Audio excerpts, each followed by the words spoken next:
Hey everybody, and welcome to another episode of Cinema Heroes. I'm Justin Speck. I'm Jay Stu.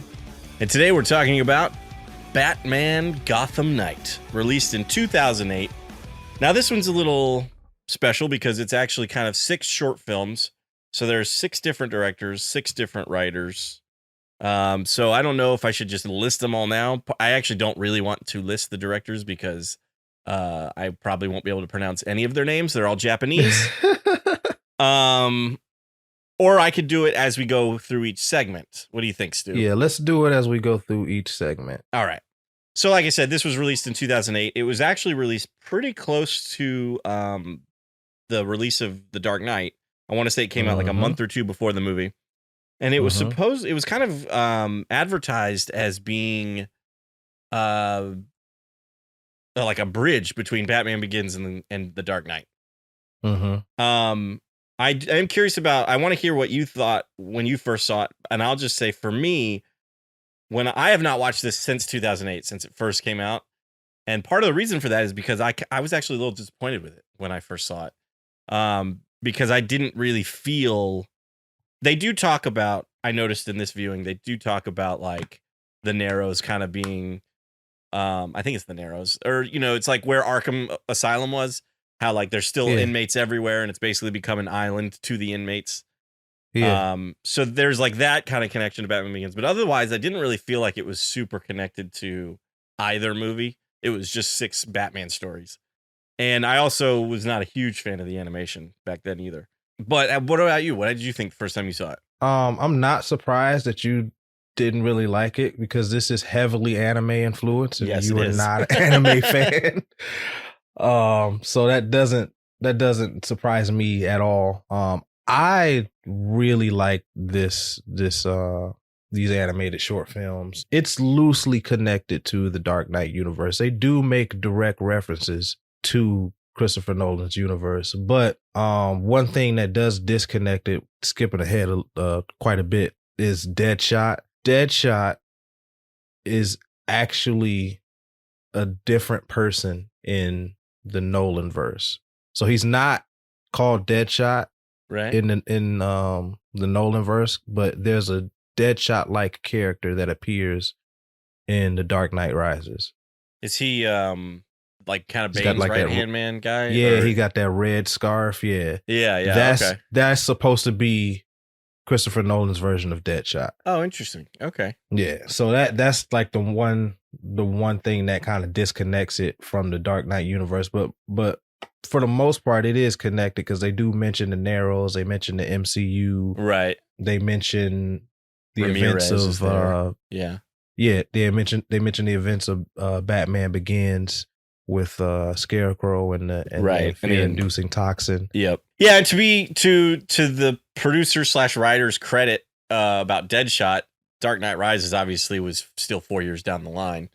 So they didn't know what they were going to do in that sequel. And I actually did not know that about, I can't remember that actor's name. It's Josh something, but I don't remember his last name. But I didn't realize he was supposed to be Deadshot, basically. That's kind of cool.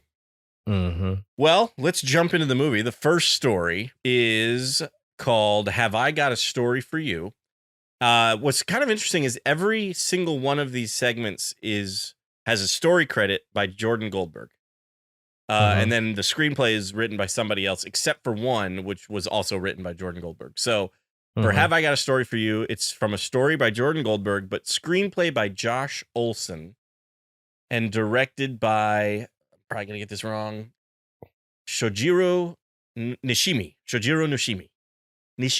I don't know. This one has probably my least favorite animation. It's very stylized. And it's at first I kind of liked it. Like when I see the kids skateboarding and stuff, I was like, this is kind of cool. But I wasn't a huge fan of how Batman looked in any of the kids' story. So it was it's kind of a weird segment. But how did you think about this first one? I agree. I'm not a huge fan of the animation. It is my least favorite. It has the most detailed backgrounds, but the design and the movement of the characters it's mostly the design. The movement doesn't really bother me, but the design of the characters is it's distracting. And it kind of reminded me a little bit of, I know you haven't seen it, but hopefully we get to talk about it for the podcast. It reminded me a little bit of the Animatrix. Oh There's yeah, yeah. there's a segment in the Animatrix that's based around Kid, the young kid from Matrix Reloaded, Mm-hmm. and it kind of looks like this, but it kind of looks worse. Like like it's very like loosely, sloppily drawn, but it's clearly on purpose. Right. And I think that they drew it like this because it's supposed, they each have different visions and different versions of how they see Batman. And I guess it's supposed to represent like a dreamlike state. Right. Which is why they kind of move very loosely and not very realistic. Yeah, it's not very realistic, and a lot of their features are I wouldn't say exaggerated, but just very very simply drawn. Yeah. And it is a bit distracting. I wasn't really a fan of any of the designs of Batman. No. Except for the first one when he's like a shadow, a man bat creature. Right. That was cool. That was actually, I think, the second one. The first one is the one where he's like disappears into like the ground. It's like almost like a smoke monster type thing, you know. And then the second one is when the girl's talking and he does kind of look like man bat type of creature. He's got the wings and he rips the guy's head off, you know. And one of the kids is like, Batman wouldn't do that. Everybody knows Batman doesn't kill. And I'm like, how does everybody know that? But she was like, I know, I'm just adding some flair to the story or whatever. That design did look cool. Obviously it wasn't, it was her version of Batman with the wings and everything. And so that design does look kind of cool, but it's not Batman, obviously. And I was going to say, even when Batman does show up at the kids' skate park there at the end, I don't even really love the design of him. It's just because of it's just the animation style again. It's just how, kind of like you said, it's simply drawn. It's very kind of almost like almost like a sketch kind of, It's not like, obviously, like it's you said, like it was on it's purpose, like a child drew it. Yeah, yeah. And maybe that was kind of the point, since it's three children who are telling the story, but yeah, it didn't work for me. I love the story. I love how it's told backwards. Right. And you pretty much start at the end of the story, and then it works its way back, and each kid sees Batman in a different way, and it kind of shows you how multifaceted Batman is. Like you see how scary he can be. You can see the tactician he is. You can see the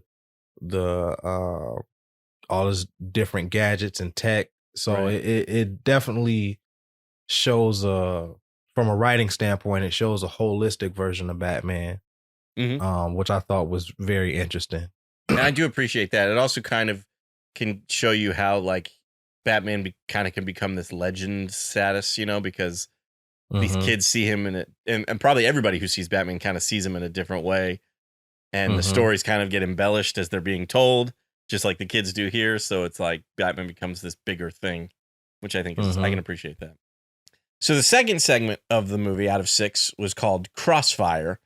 It was from a story by Jordan Goldberg, written by Greg Rucka. I don't know, Rucka. He's I recognize that name. He's a Star Wars guy, I think, or he had some stuff to do with Star Wars. Josh Olson, by the way, the screenwriter for the previous segment, also wrote the movie A History of Violence, which is, I love that movie. But Crossfire I've seen it. Oh man, it's a slow burn, but it's really good. Viggo Mortensen, David Cronenberg directed it. It's really good. Crossfire was directed by Futoshi Higashida. Futoshi Higashida. That's what I'm gonna go with.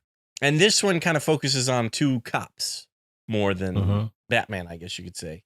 Oh, you know what? We didn't talk about who plays Batman. The late great Kevin Conroy voices Batman in all 6 segments. This this it's not listed by segment here, unfortunately, so I'll just list some of the cast members. Jason Mm-hmm. Marsden plays a couple people, which I thought was cool. George Newbern even plays a couple people. Corey Burton, Gary Durden from CSI is Crispus Allen. He's in this segment. Jim Meskimen is Gordon. Rob Paulson is Maroney. I thought he was awesome. Will Friedle is a couple voices, which I did not recognize him at all when I was watching it. So I thought that was kind of interesting. And then Kevin Michael Richardson plays Lucius and a couple other people. But yeah, Kevin Conroy, it was nice, of course, hearing Kevin Conroy as Batman again. But this segment follows Crispus Allen and Detective Ramirez. They're like partners working in the MCU. And Allen both of which are characters that are in the Nolanverse. Was Allen in the Nolanverse? Allen he doesn't show up until Dark Knight Rises. Oh wow, okay. He's in the scene when Bane is hijacking the stock exchange. Okay, interesting. Well, what did you think about this segment, Crossfire? I really like this segment. Yeah. This and one other segment feel directly connected to the Nolanverse. Yeah, there are so many elements that cross over. Like we said, Allen and Ramirez, the MCU, the Narrows, and I like how this kind of connects to the last segment, because the person that they're transferring is the Man in Black from the previous segment. Right. So there is this interconnectivity that is fluid throughout all 6 stories, but they all have their different types of feelings. But I really enjoyed this one. This might be my favorite. Really? It might be. Wow. Yeah. I definitely like the animation more in this one than in Have I Got a Story for You. It's much more realistic. It is very anime, but it is it's much easier to watch, in my opinion, than the Have I Got a Story for You. This animation, I do like it better, but it feels very Americanized. It doesn't feel quite like traditional anime. It feels like what America's idea of anime is. Well, maybe that's why I was liking it a little more. I don't know. Maybe because me, I'm not a huge anime fan, but also, I've not watched that much anime, so I don't know if I can tell the difference between traditional anime and Americanized anime. Well, I can definitely tell the difference. Sure, yeah, I understand. So what about this segment do you like so much? Again, the connectivity with the universe, and it's a very like grounded Batman story. It's not, there's not a whole lot there's not a super villain in it. Right. It's just a very grounded cop story, and it's particularly from the perspective of the cops rather than Batman. Right. Which is cool. So we kind of see it, even with the last one, we kind of see how Batman is viewed in this world. And another thing is just the story and the character of Crispus Allen, because he doesn't really trust Batman. He's like, this is stupid. He's a vigilante, and we out here running errands for him. Like, we got real cop work to do. What are we doing? Right. So I love that, this is still in the beginning of Batman's career, and not everybody trusts him. That is cool. I like that element of it too. I think that's pretty neat. And it also gives a little bit of backstory for Ramirez going into the Dark Knight. Right, which is cool. I didn't really care for the look of the Russian. He looked very, very different than in the Dark Knight.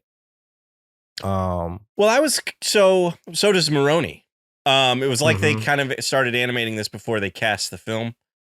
Yeah. But they don't call him the Russian in the Dark Knight. They call him like the Chechen or something like that, which I mean, is that, I'm going to make myself sound really stupid here. Is that in Russia? No, that's the Czech Republic. Chechnya, officially of the Chechen Republic, is a republic of Russia, though. So, oh, it is. Okay, that's what it says on Wikipedia. Anyway, I don't know my geography, so I may cut that out. But it does say official language Russian. Maybe he is supposed to be the same character. Yeah, probably, because they're working together in the Dark Knight, and obviously in this, not necessarily. Like they have a common enemy. They're not really working together. Well, I guess that's true. I mean, the first time we see the Chechenian, he's talking to Scarecrow, but then the next time we see him, they're at that like meeting with Maroni where the Joker shows up, right? And then when they're all arrested, they're having lunch together, you know, and the Chechenian's like, we've got to take care of a real problem, the Batman. So to me, it just seemed like they were not unfriendly like they are in this movie or in this segment. I always viewed it as just business. So they were able to put aside their grievances to take care of Batman.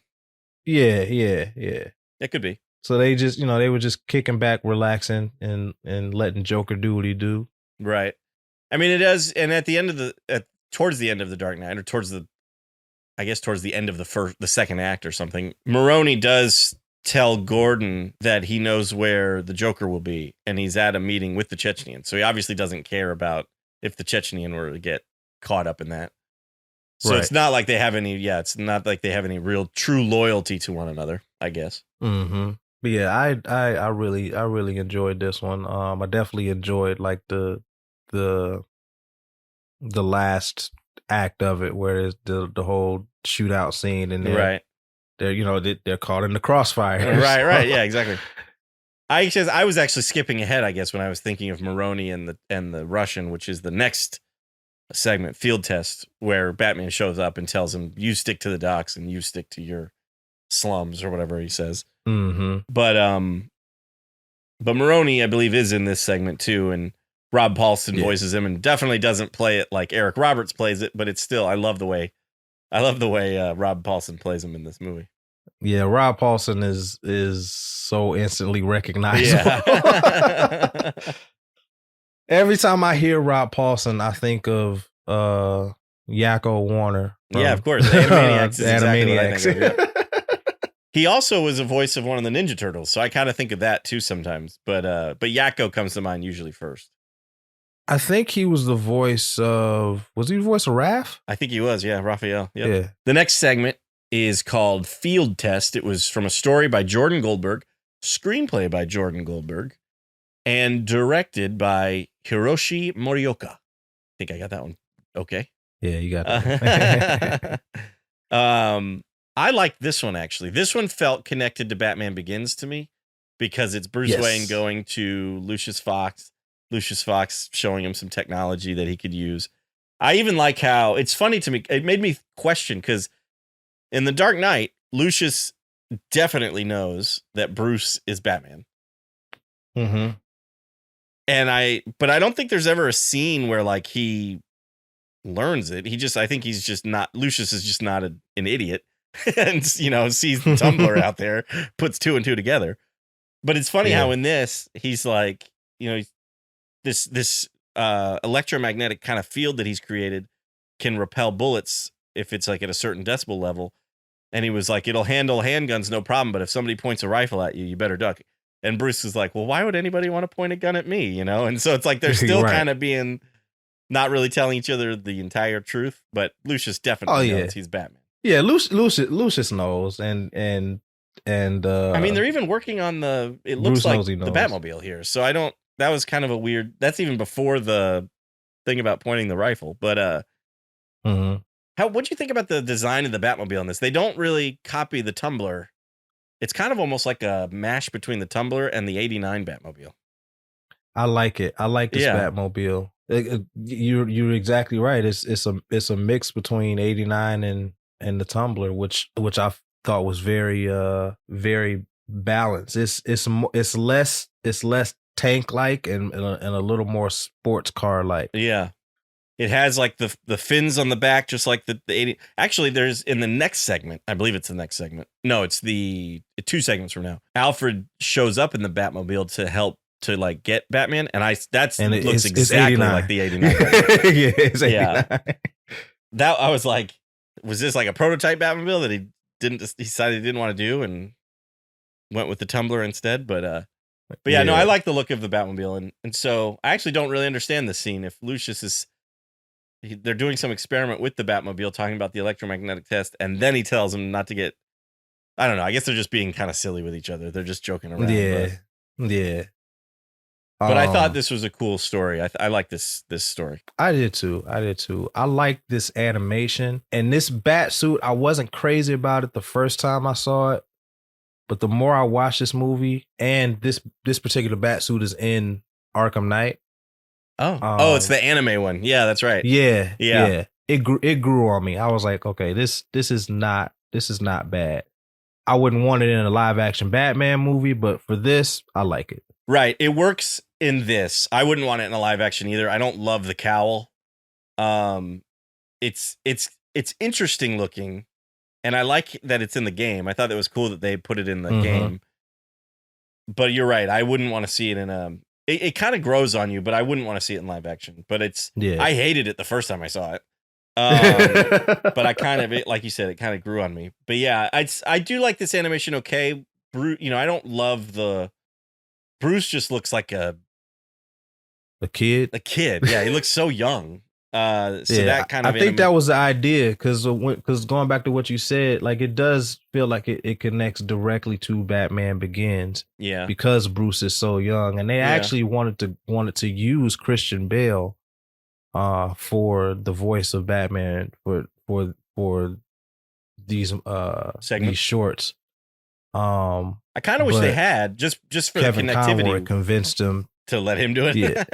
Yeah. He convinced him to let him do it because he wanted to take a stab at playing a younger Batman, going back to the cool Batman he played in 1992. Right. Well, obviously, if Christian Bale, I kind of wish Christian Bale had done it just for the connectivity issue between Batman Begins and Dark Knight. But if you can't get Christian Bale, Kevin Conroy obviously is the choice. So I'm not unhappy with the way it came out. Yeah, I really like this animation. This is more of a traditional anime, rather than the Americanized with the big eyes and heavy outline. And yeah, I was gonna ask. So like these new 52 movies that we've been watching with Alex, are they more like Americanized anime? Because that's still kind of an anime style. They try to be a little bit true to, because the thing about anime is like there's so many different types of visual styles for anime. But yeah, anime has so many different types of visual styles. But even in that, and I don't even watch a whole lot of anime. I've watched a little bit more than you have, but sure, yeah.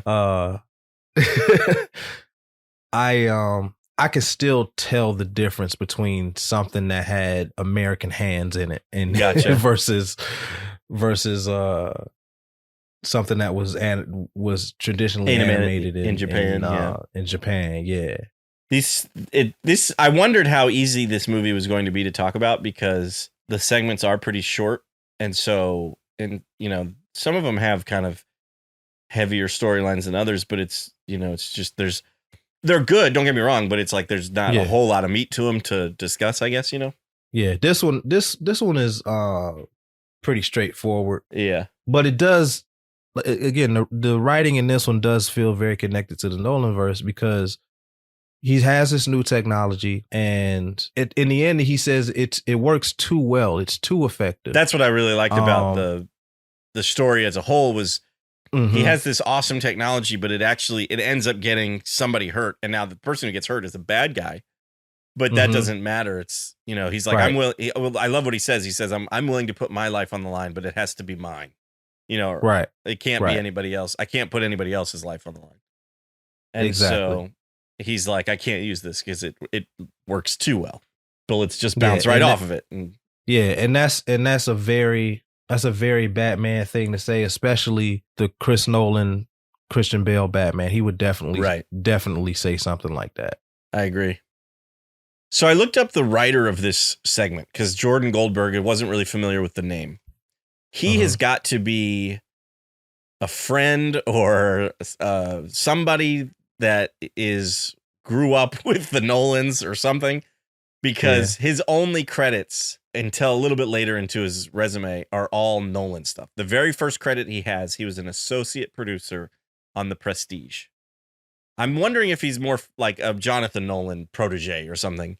His next credit as a producer, was Gotham Knight, which, if you remember, right before The Dark Knight came out, they released like these short news segments with Anthony Michael Hall, and they were videos you could watch. They put them on YouTube, I'm pretty sure. It was like considered a mini series, I guess. He was a writer and producer on that. He was a writer on Batman Gotham Knight. He was an associate producer on The Dark Knight, a co-producer on Inception. He was a writer of, I guess Inception did like I don't remember this, but like a short film or something called The Cobalt Job. It said it was a video. I don't know if it was like a prequel type of thing that came out before the movie. I don't remember. He was a co-producer on The Dark Knight Rises, an executive producer on Interstellar, and then a consulting producer / producer on Westworld. And he was also a writer on Westworld, and that is his last credit. So he must be buddies with Jonathan Nolan. That's what I'm thinking. And so Westworld ended, so I guess I don't know what he's, he doesn't have any current credits after that, but yeah, he's got to be must be nice to be buddies with Jonathan Nolan. I'm just guessing. I mean, maybe he was like started off as an intern or something and worked his way up. I don't know, but it's all of his credits are Nolan Productions. So yeah, that's interesting. And I actually, he did a good job writing this segment. I thought the segment was well done. So yeah, for sure. This one's one of my favorites, I think. So the next segment was called In Darkness Dwells. Story by Jordan Goldberg, written by David S. Goyer, and directed, it was actually co-directed, I believe, by Yasuhiro Aoki and Yuichiro Hayashi. That's all I got for that. This one also felt to me, it felt connected, but also not connected to Batman. I was going to say the same thing. Yeah. He's going after like Scarecrow, so that part feels connected. But then like Killer Croc is in it, and Killer Croc is just not a character that I feel like would work in the Nolan verse, or at least not in the way that they do it. I don't know, in this segment. Also, I didn't really love the look of Killer Croc in this segment, or the look of Scarecrow, actually. I didn't really care for that look either. This animation, I don't totally love either, I guess. Batman looks all right. So this animation, I like it.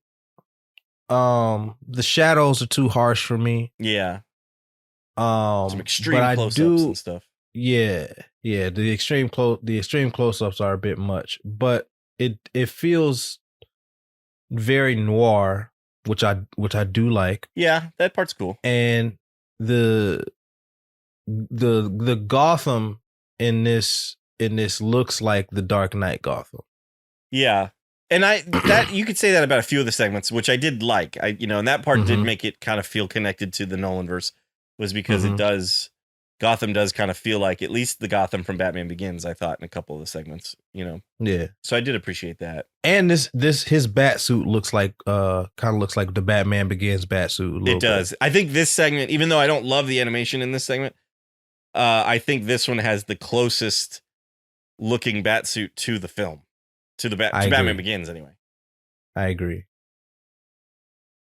And they use the the bat signal from the Nolanverse too. So yeah, because they don't do that in each. I know in Deadshot it's a different style bat signal, but I did like that they used it, the actual Nolan bat signal in this segment. Yeah, I do like the scene where where Batman is talking to Gordon and he's hanging from the ceiling. I thought that was dope.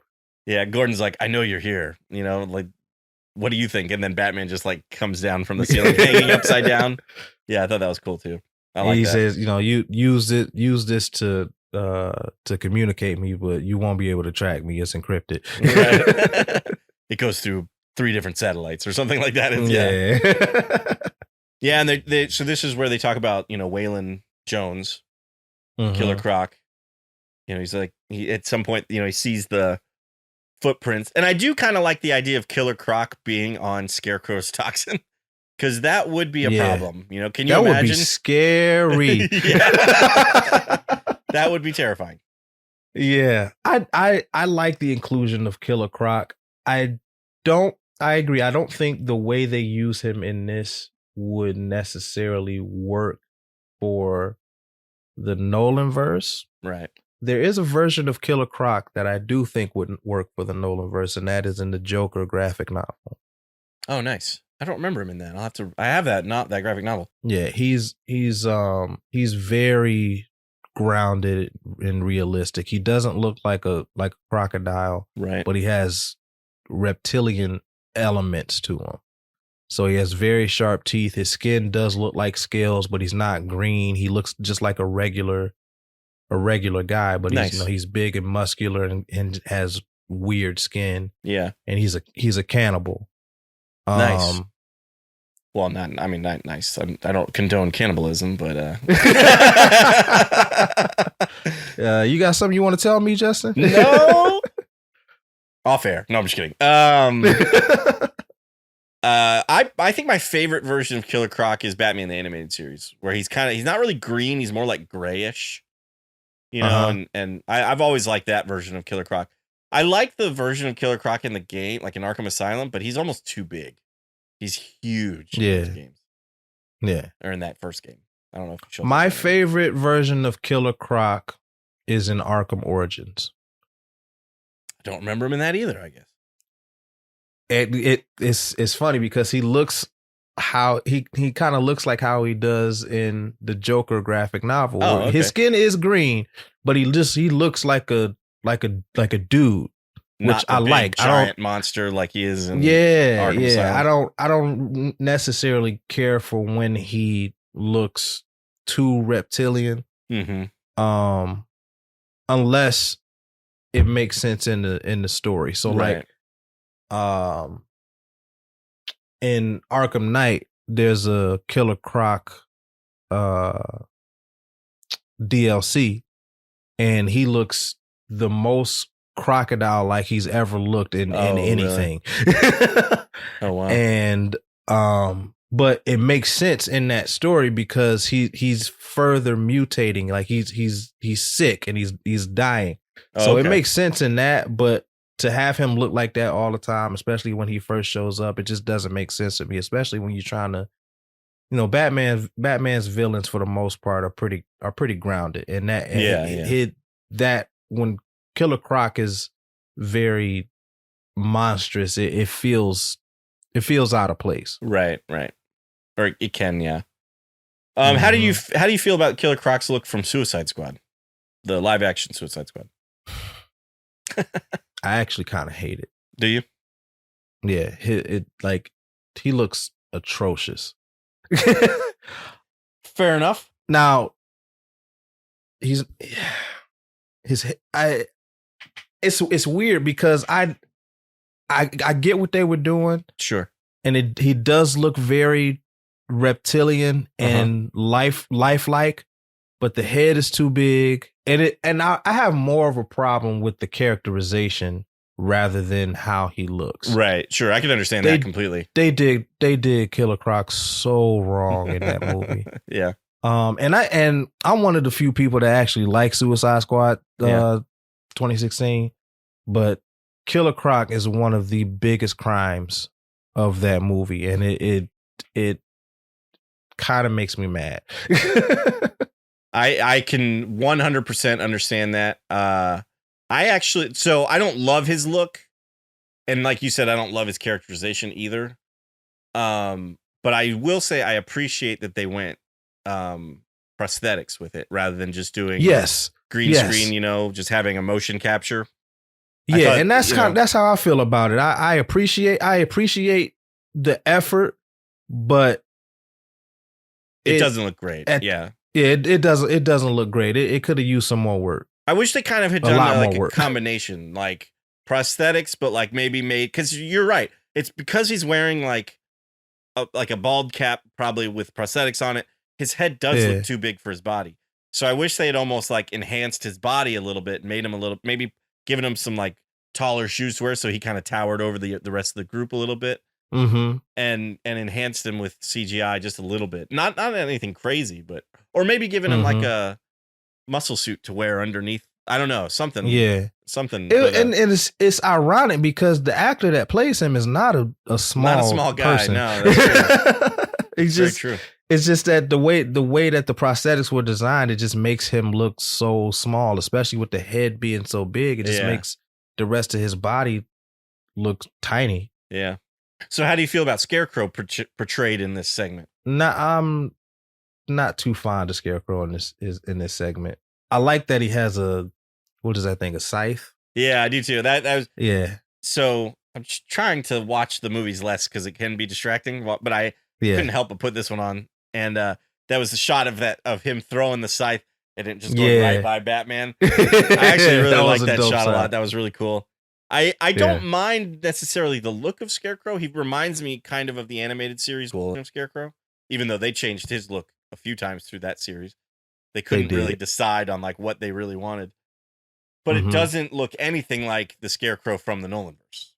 Yeah, it's too stylized for me. Yeah. He's got the big hat and the pointed shoulders. Right, exactly. It's too much. It's way too much. They should have had they could include the scythe, but they should have had him just wearing the mask that he had from Batman Begins and that open straight jacket that he was wearing on the horse at the end of Batman Begins. Yeah. He should have still had that on, and had it kind of be like this flowy type of kind of almost like a robe type thing, I think that would have looked cool. Yeah.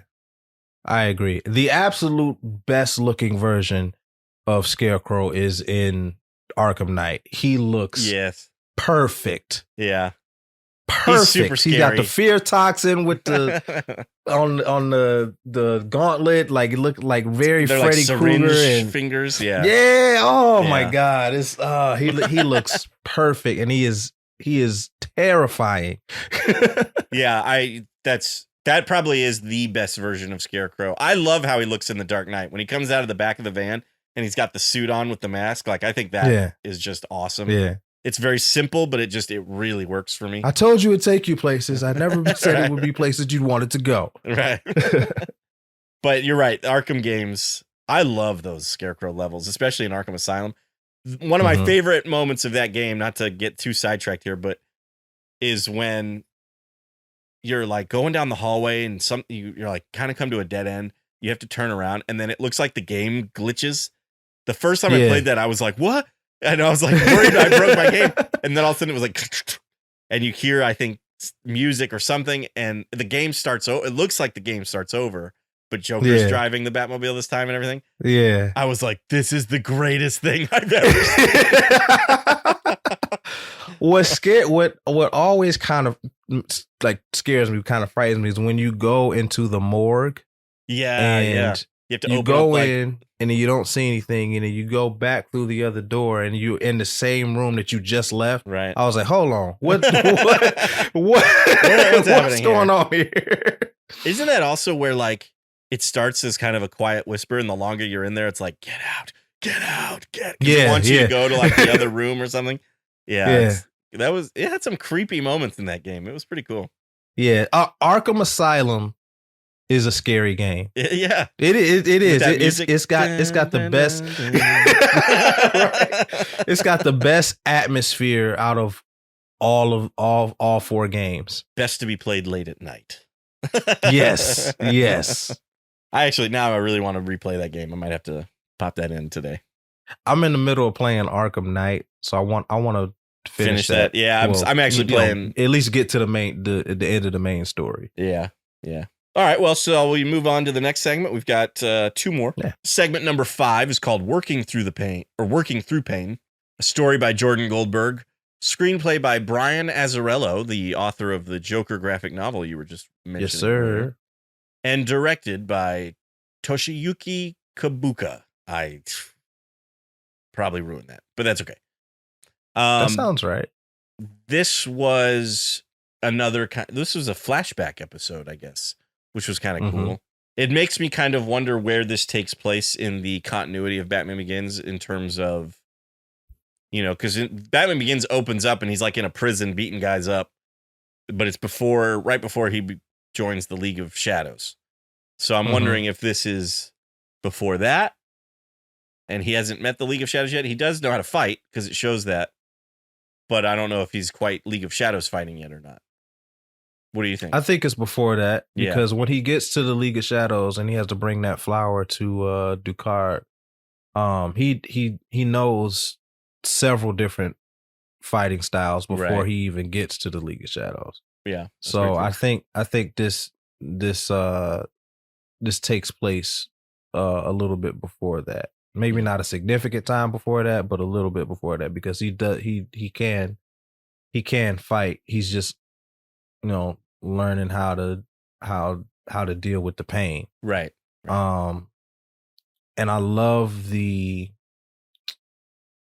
double entendre, like the allegory of it. Of course he's working through physical pain, but he has to work through the emotional pain. And what I love about this, like I not to get too ahead, but how it goes into the next segment. Right, oh my God. I love that. But we'll talk about that in a second. Yeah. So there's a character that he's introduced to named Cassandra in this segment, and that is voiced by Parminder Nagra, who was on ER. She played what was her character's name? Don't tell me. I know it because I can picture. Yeah. I'm currently watching that show. I mean, I haven't watched an episode. Neela, yes. She was also in Bend It Like Beckham. I really like her as an actress. I mean, I've only really seen her on ER, but I love her on ER. And she's good in this too, I think. So that was kind of cool to see that she voiced this character. Yeah, I'm rewatching ER as well. I haven't gotten to the introduction of her yet. I'm at the, I don't say episode, but I'm at the arc where Dr. Carter is recovering from his addiction to painkillers. Yeah. Yep. I'm on. So when my son was born, I was holding him and just did nothing but watch TV basically while I was on paternity leave, and so I marathoned like the first 10 seasons of ER and just really kind of fell in love with it. And now I'm going much slower now because there's so much TV I'm trying to watch and have no time to watch it. So I'm on season 13 now and I'm on like episode 8 or 9, I think. But I have not watched it honestly in probably a couple months. So I need to get back on it. But because there's, I'm trying to watch Smallville, trying to watch Boy Meets World. I'm trying to watch Beast Wars. The thing about ER is that like, when I start watching it, I'll watch like 4 episodes in a row, and then I look up and it's 5:00 in the morning.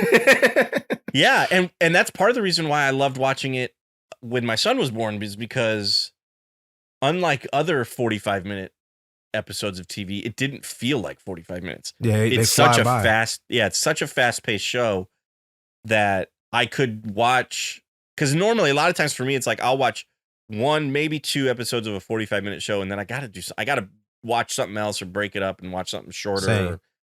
But with ER, I could sit there and watch like 10 episodes in a row because it just didn't feel like it was really. Yeah, it's a really well done show for sure. And the writing is impeccable. Like the writing is so good on that show. Yeah, agreed. But this is not an ER podcast. We got a little sidetracked. We did a little bit.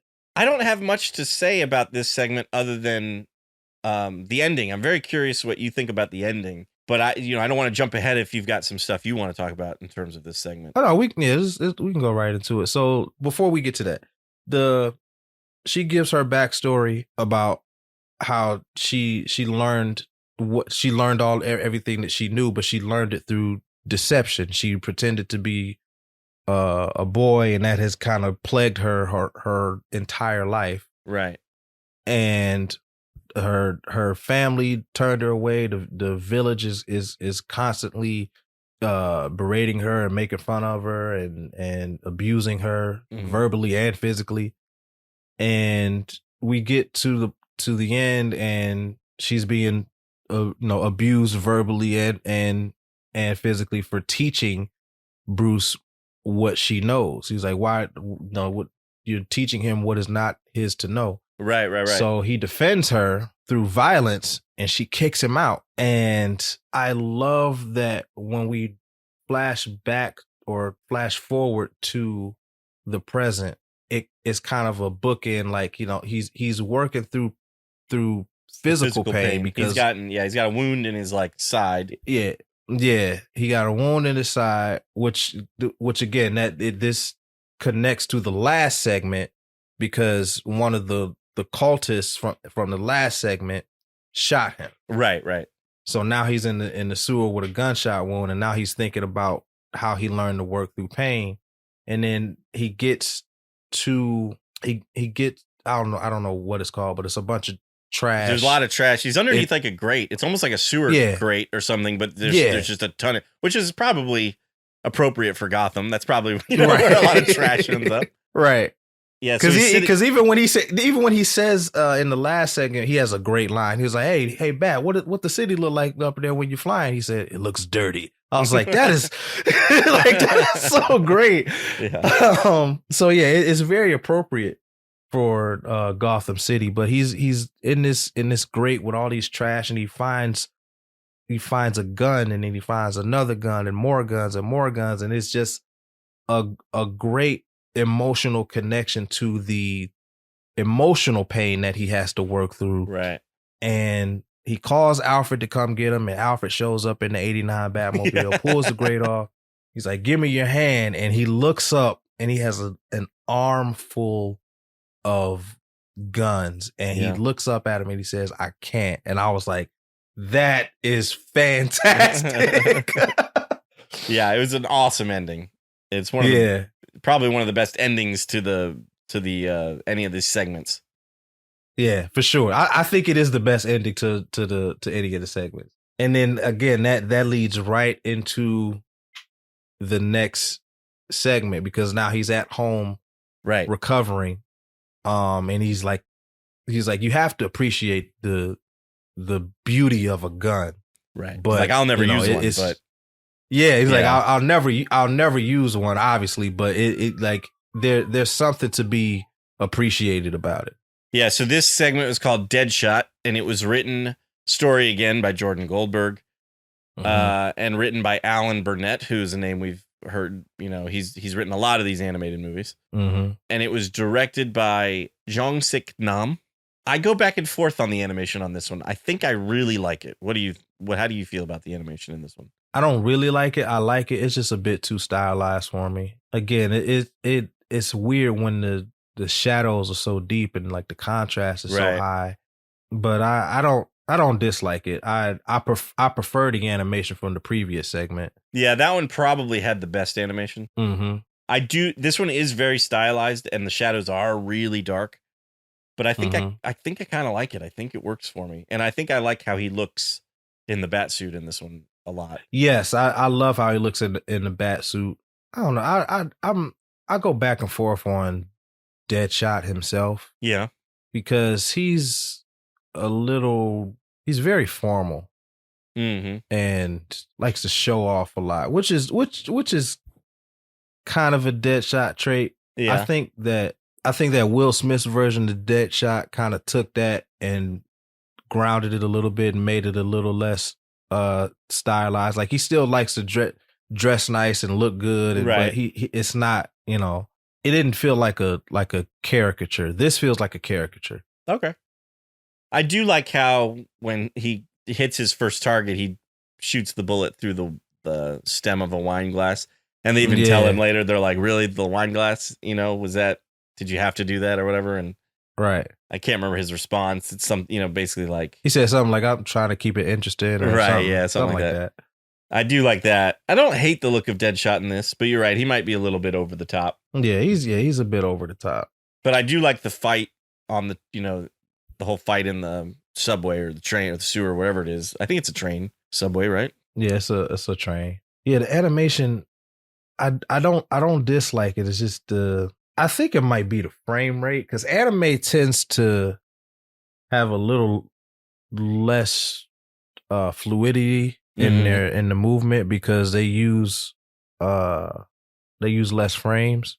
Oh, okay. Whereas in American animation is very focused on the movement of the characters and making the movement seem as realistic as possible. Whereas in anime, they use less frames so they can add more detail to the frame. Right. So they can, yeah. Yeah. And it's a little off-putting. It like I said, it looks good. It's just something about it is just strange. A little off, yeah. Yeah. I can totally understand that. I think the thing I like about it is it works. It doesn't quite work for the regular people, but it works for Batman in costume. Yes, I agree. So, so I can understand disliking it or at least not loving it, but I think it kind of works for me. I also really like the music. I didn't really notice much of the music throughout this movie, but I noticed it in this one. I think it's because it's got these big horns.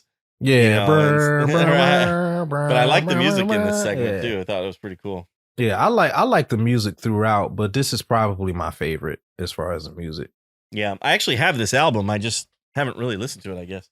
I think I have it somewhere. Oh, wow. But after watching it, I was like, I'm going to have to listen to this soundtrack.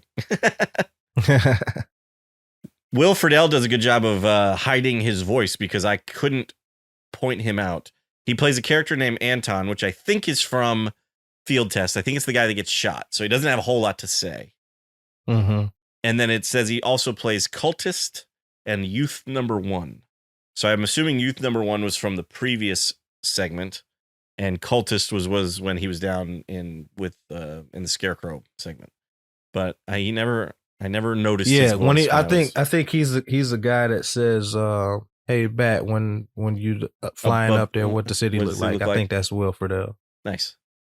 Crispus Allen's head in this scene is really a little big. Strange. Yeah. He looks like a light bulb. I love the Batman's eyes in this. Hey, you can kind of see his eyes behind the whites kind of the mask, I guess, or whatever. Mm-hmm. Yeah, it was kind of first time I saw it. I wasn't sure how I felt about that, but I think it kind of grew on me as well. I think I really like it. Yeah, this felt also, a little. The style of like the technology is kind of reminiscent of Batman the Animated Series. You can't really tell what time period. Right, it's kind of a timeless. Yeah, Gotham still to me looks Batman Begins-ish, and seeing him use his cape to like hang glide is very Batman Begins / Dark Knight-ish. So that felt connected to me. So Deadshot is on a moving train and he's going to shoot Gordon, who is in a moving vehicle. This is how good Deadshot is, though. Yes. And would have killed him had Batman not flown, which that part seemed a little unrealistic to me. He's not Superman. He can't fly faster. He can't fly at all, but he can't fly faster than a speeding bullet. Yet he was able to, I guess because I do believe that Batman is a super genius, basically, was able to get in front of the trajectory of the bullet. And so he just kind of figured out, oh, this is where Deadshot is. He's on the other train. This is where Gordon is. This is where I need to be. Very quickly did the math and was like, I need to be there. Yeah. So that I guess I could kind of believe. But yeah, that was cool seeing him kind of, there's a couple of really cool shots in this segment, I think, of Batman. Overall, what is your favorite segment? It's a tough one. I really liked Field Test, even though that's not my favorite bat suit. It's that anime suit we were talking about. Mm-hmm. And I really liked Working Through Pain, and I also really like this one. It's probably between Field Test and it's hard. It is. It's probably Field Test. I think I like Field Test a lot. Yeah. What about you? At the beginning, I said Crossfire. Yeah. But now that we've talked about all of them, Working Through Pain is my favorite. Yeah, Working Through Pain is really good. Yeah. Even though it's mostly flashback, it's that ending is perfect. So yeah. It's a beautiful ending. Yeah. It's beautifully animated. It's thematically like consistent with the essence of Batman / Right. Bruce Wayne. Yep. Working Through Pain is my new favorite. Nice. That's awesome. Well, Stu, let's go into a rating. I'd be curious to know what you would give Batman Gotham Knight as a whole. This was also, by the way, I want to say, I was going to say it was the second DC animated movie, but I think it was the third, actually. I think it was Superman Doomsday, then Justice League The New Frontier, I think, and then this. Does it sound right? I don't know. For me, it seems like DC animated movies have always been around, and to to go back and realize that they started so late, I was like, that doesn't feel right. Right. Yeah. The only reason why I think this is number 3 is because it says on the back exclusive. One of the special features is exclusive sneak peek at DC Universe's Wonder Woman. And I don't think 3 movies came out before Justice League New Frontier. So I think this was the 3rd movie. Okay. And I've been buying them. I was buying them on DVD originally, but I've been buying them as soon as they come out ever since. I've been waiting a little bit to get them at a cheaper price. Right. Yeah. I still got quite a ways to go to get all. I think I'm a little bit over half. Okay. Yeah. I had to stop buying for a little while when I first moved to California because I had no money. So I remember that was like when Batman Under the Red Hood came out, and I wanted to, buy it so badly, and I didn't have the money for it. But after that I was able to kind of catch up, and I pretty much as soon as a new one comes out, I try to go buy it. Even though I could wait and get it cheaper, most likely, I still pay the $25 or whatever stupid amount it is when it comes out on Blu-ray, and I buy it the day of usually. Yeah. I'm behind on watching some of them though. Like I think there's about 10 that I have not seen. If my math is right, that sounds about right for me. Yeah, because maybe a little less, maybe like 7 or 8. Yeah, I still haven't watched like Wonder Woman Bloodlines, Batman Ninja. I haven't watched, and then like the last 3 or 4 that have come out, I have purchased, but I just haven't sat down to watch them. I am very interested. I'm looking forward to getting Batman Ninja.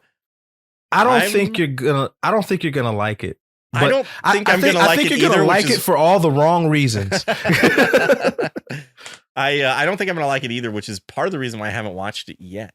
But yeah, I've got all so Batman Legend of the Superheroes, I think, or Legion of Superheroes was one of the last ones. Batman: The Doom That Came to Gotham. I haven't watched either of those, or Battle of the Super Sons, or even Beware My Power, Green Lantern. I haven't watched that one yet either. So I watched Beware My Power. That's a good one. Yeah, that's a good one. So I know eventually we're gonna get to all those. So I mean, yeah, maybe I'm just putting them off for that reason, or maybe I'm just lazy. But I don't know. Anyway, your rating. What do you rate Batman Gotham Knight? I'm gonna give Batman Gotham Knight 4 out of 5 bat signals.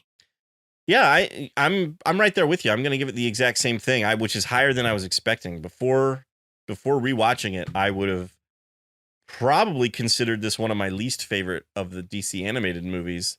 And I think I was just giving it a bad, I don't know. I just wasn't in the right headspace maybe the first time I watched it, or maybe I just really didn't like the anime style of every segment. But but I really enjoyed it a lot more this time around. So I'm glad we decided to do this one. So yeah, 4 out of 5 bat signals sounds good to me too. Yeah. Well, we'd love to know what you think about Batman Gotham Knight. You can always let us know at our website, cinemaheroes.com, or you can tweet at us or comment on our Instagram. Both handles are at cinemaheroes. You can leave a comment on this video on YouTube below. Give the video a thumbs up and subscribe to our channel if you haven't already. But I think that about wraps it up for this episode. I'm Justin Speck. I'm Jay Stu. As always, thanks for listening. Thanks for watching, however you're doing it. And thanks for subscribing.